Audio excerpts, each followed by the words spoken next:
جس کے اندر کوئی سبسٹنس ہی نہیں ہے, کوئی ثبوت نہیں لگا سکے. اور دیکھیں الیکشن والے دن میں بطور امیدوار 90 سے 100 پولنگ اسٹیشن کے اندر پھرا ہوں, میرے حلقے میں ایک پتا نہیں ٹوٹا, ایک گملہ نہیں ٹوٹا, کہیں پہ جھگڑا نہیں ہوا, کہیں پہ لڑائی نہیں ہوئی.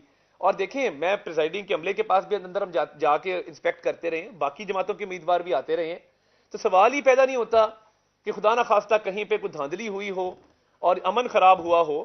پرامن الیکشن تھا اور ہر حوالے سے سارے لوازمات پورے تھے. انتظامیہ نے اپنا کردار غیر جانبداری سے ادا کیا, الیکشن کمیشن نے اپنا کردار غیر جانبداری سے ادا کیا. اکا دکا واقعات ہوتے ہیں, ہر الیکشن میں ہوتے ہیں, مگر اس سے برے حالات بائی الیکشن میں ہو جایا کرتے ہیں جہاں پہ امن خراب ہوتا ہے. تو میں سمجھتا ہوں کہ ان نتائج کو خوش دلی سے تسلیم کرنا چاہیے, قبول کرنا چاہیے, اور ایک دھاندلی کا تاثر دینے کی جو کوشش کی جا رہی ہے بالکل نامناسب ہے اور یہ غلط ہے. اور اگر دھاندلی کے باوجود بھی گور خان صاحب آپ کی آزاد امیدوار حمایت یافتہ اتنی بڑی تعداد میں جیتے ہیں, تو کیا وہ بھی دھاندلی سے جیتے ہیں؟ اور مجھے ایک اور بات کا جواب دے دیں کہ خیبر پختونخوا کے اندر بڑا کلیئر مینڈیٹ ملا ہے تحریک انصاف کے حمایت یافتہ امیدواروں کو, تو کیا وہاں پہ دھاندلی نہیں ہوئی؟ دھاندلی صرف پنجاب میں ہوئی ہے, دھاندلی صرف بلوچستان میں ہوئی ہے, دھاندلی صرف سندھ کے اندر ہوئی ہے. تو یہ کام نہ کریں. اگر آپ کے پی کے میں آپ کے امیدوار جیت گئے ہیں تو وہاں دھاندلی نہیں ہے, اور سندھ میں, خیبر پختونخوا میں, پنجاب میں ہار گئے تو وہاں پہ دھاندلی ہو گئی ہے. یہ تاثر غلط ہے. آپ نے ابتدائی نتیجوں کے اندر غلط ایک تاثر دینے کی کوشش کی. ابتدائی نتیجوں کی بنیاد پر آپ نے حتمی رائے قائم کرنے کی کوشش کی اور ایک دھاندلی کا تاثر دینے کی کوشش کی جو کہ غلط تھا. شفاف, غیر جانبدار اور منصفانہ انتخابات ہوئے ہیں.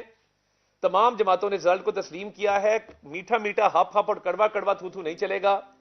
وزارت عظمیٰ کا امیدوار انشاءاللہ تعالی مسلم لیگ نون کے جو اتحادی ہیں, جو دیگر جماعتیں ہیں جن سے ہماری بات چیت چل رہی ہے, میں کہہ چکا کہ متفقہ مشترکہ طور پہ کریں گے.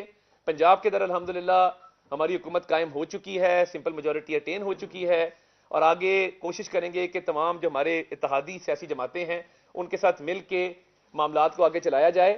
مگر یہ جو الیکشن پٹیشنز کی جا رہی ہیں ٹرائیبونلز کا ویٹ کیے بغیر, جھوٹے کیس بنائے جا رہے ہیں, وہ سیاست چمکانے کے لیے تو ٹھیک ہیں مگر آپ کے پاس ثبوت نہیں ہے ان کو ثابت کرنے کے لیے. اس لیے اپنی خیبر پختونخوا کا جشن منائیں, ہمیں پنجاب میں جشن منانے دیں, اور غلط تاثر قائم مت کریں, سیاست کو مزید گندا کرنے کی کوشش مت کریں, جھوٹے الزامات بہتانوں کی سیاست مت کریں, کیونکہ اگر آپ نے یہ کام کیا تو یہ ملک آگے نہیں چل سکے گا. ہم میاں نواز شریف صاحب کی قیادت میں اس ملک کو ترقی کی شارہ پر گامزن کرنا چاہتے ہیں. وہ جو 2018 سے پہلے کا پاکستان تھا جس کے اندر اشیاء خوردن و سستی تھی, روزگار تھا, پاکستان کی ایک بین الاقوامی سطح پہ عزت تھی, ہم اس کو بحال کرنا چاہتے ہیں. اور انشاءاللہ تعالی یہ ملک ایک عظیم ملک بنے گا اور ہم اس کے تمام مسائل انشاءاللہ تعالی حل کریں گے. ایک ایک کر کے کریں گے. پاور شیئرنگ کی بات کی جا رہی ہے کہ پاور شیئرنگ کا فارمولا جو ہے وہ تیار کیا گیا ہے اور 2 سال ایک کی اور 3 سال ایک کی حکومت رہے گی. اس میں کس حد تک صداقت ہے, کیا کوئی ایسا فارمولا نہیں؟ ایسے دیکھیں, ایسا کوئی فارمولا ڈسکس نہیں ہوا, یہ محض قیاس رائیاں ہیں. اور میں سمجھتا ہوں کہ اتحادیوں کے ساتھ جب بھی ہمارے معاملات طے پائیں گے, آپ پورا پاکستان اس وقت دیکھ رہا ہے, آپ کی ٹی وی کی اسکرین دکھا رہی ہیں, تو آپ کے سامنے مشترکہ متفقہ طور پہ وزیر اعظم کے امیدوار کا اعلان کیا جائے گا. اور پنجاب کے لیے اللہ تعالیٰ کا شکر ادا کرتے ہیں کہ پنجاب میں ہماری حکومت آئی. یہ جو آپ کی بار سڑکیں ٹوٹی ہوئی ہیں, جو پنجاب کے اندر انہوں نے مرمت نہیں کی, عثمان بزدار صاحب آج کہاں پہ ہیں؟ پچھلے 5 سال کیا ہوا, کیا کھلواڑ ہوا اس ملک کے ساتھ؟ اور میں اپنے حلقے کی عوام, میں نے 127 کا شکر گزار ہوں, انہوں نے جس اعتماد کا مجھ پر اظہار کیا ہے, اور میں انشاءاللہ تعالیٰ اس حلقے کی محرومیاں بھی دور کرنے آیا ہوں. تو میں اپنے حلقے کے حوالے سے بھی ہر فورم پہ آواز اٹھاؤں گا, اور اب پنجاب حکومت آ چکی ہے تو انشاءاللہ تعالیٰ حلقے کی محرومیاں بھی دور کریں گے.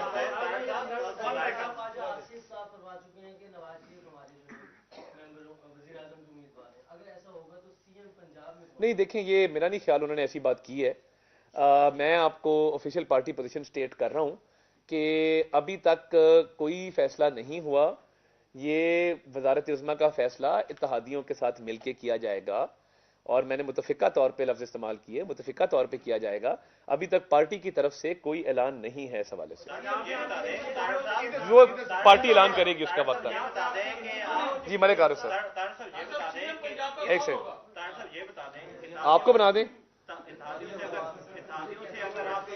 اتحادیوں سے اگر آپ لوگوں کا فارمولا طے نہیں ہوتا تو پی ایم ایل این کا یہ آپشن ہے کہ وہ اپوزیشن میں وفاق میں بیٹھ سکتی ہے یا نہیں؟ بالکل یہ آپشن موجود نہیں اور آپ لوگ وفاق میں ہی بیٹھیں گے.